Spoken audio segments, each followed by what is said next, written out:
नमस्कार दोस्तों, SCP channel पर आपका स्वागत है। चालू करते हैं आज की कहानी। चिंता छोड़ो। पुराने जमाने में एक जादूगर अपने जादू की कला दिखा दिखाकर बहुत होता प्रख्यात जा रहा था। कई बड़े बड़े लोग उसे अपने यहाँ बुलाते, जादू दिखाने के लिए कहते और जब वह जादू दिखाता तो खुश होकर उसे छोटा मोटा इनाम देते। जादूगर इतना प्रख्यात हो गया था कि उस राज्य के राजा तक भी उसकी बात पहुंच गई, इसलिए राजा ने भी उसका जादू देखने की इच्छा जताई। राजा का बुलावा आया तो जादूगर भी खुश हो गया। उसने सोचा अपनी जिंदगी का सबसे बड़ा इनाम पाने का ये अच्छा मौका है। कोई ऐसा जादू दिखाऊंगा कि राजा उसे खुश होकर बहुत बड़ा इनाम दे दे। जादूगर राजा के दरबार में पहुंचा, तब तक उसने सोचा नहीं था कि वह क्या जादू दिखाएगा।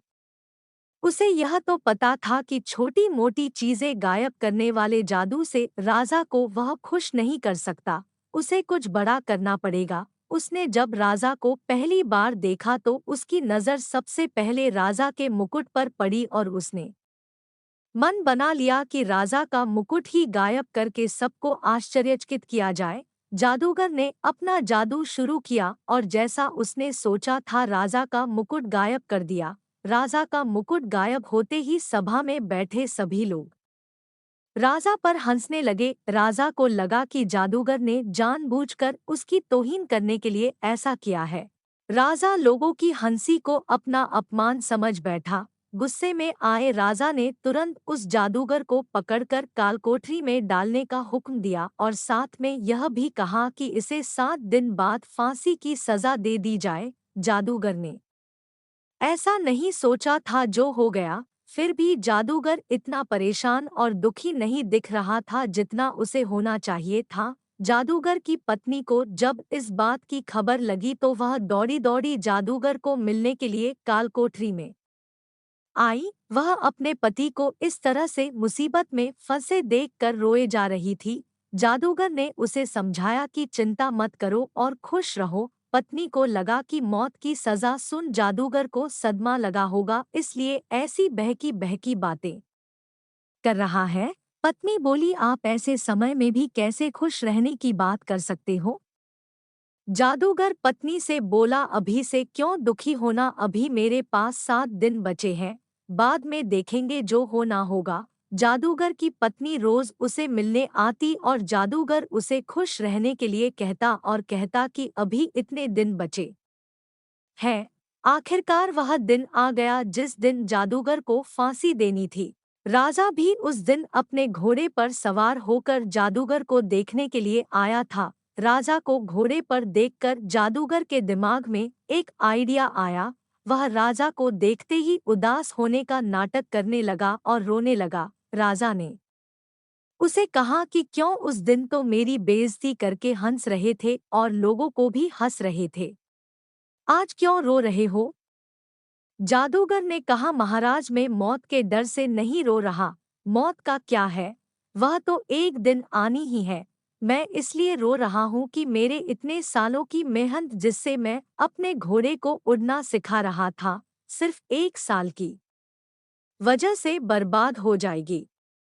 अगर मेरे पास 1 साल होता तो मैं अपने घोड़े को उड़ाने में कामयाब हो जाता। जादूगर की बातें सुनकर राजा को लगा कि अगर उड़ने वाला घोड़ा उसे मिल जाए तो वह दुनिया का सबसे सफल राजा बन जाएगा।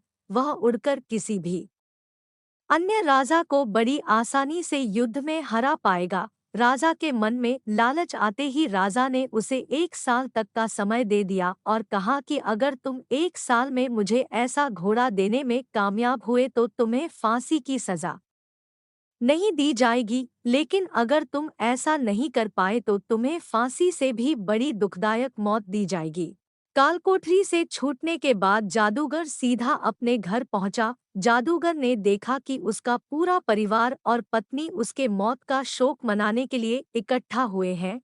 जादूगर को देखकर सब आश्चर्यचकित हो गए। पत्नी जो पहले रो रही थी उसे देख खुश हो गई। थोड़े समय बाद सब अपने घर चले गए। जादूगर की पत्नी ने जादूगर से पूछा, राजा ने तुम्हें छोड़ कैसे दिया?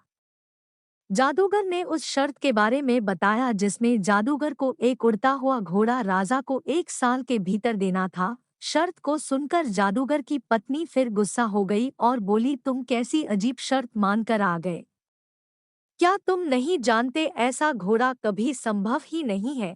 जादूगर बोला, मुझे पता है, उड़ने वाला घोड़ा मैं कभी नहीं राजा को दे पाऊंगा, लेकिन मुझे जो 1 वर्ष का समय मिला है मैं उसे खुशी खुशी तो जी पाऊंगा। अब तुम भी चिंता छोड़ो और खुश रहो। 6 महीने ही बीते थे कि राजा और उसका घोड़ा दोनों ही मर चुके थे। राजा ही नहीं रहा तो जादूगर को दी गई मोहलत जो 1 वर्ष की थी अब जीवन भर के हो गई। दोस्तों, छोटी सी ये जादूगर की कहानी हमें यही सिखाती है कि आज वर्तमान में जीना ही बुद्धिमानी का काम है। आपके पास अभी जितना समय है उसे खुशी खुशी जियो, उसका आनंद लो। कल क्या होगा उसकी चिंता मत करो। अक्सर हम जो सोचते हैं भविष्य उससे बहुत अलग होता है। इसलिए हमें जो वर्तमान का मूल्यवान समय मिला है उसे भविष्य की चिंता करके बर्बाद करने का कोई मतलब नहीं है।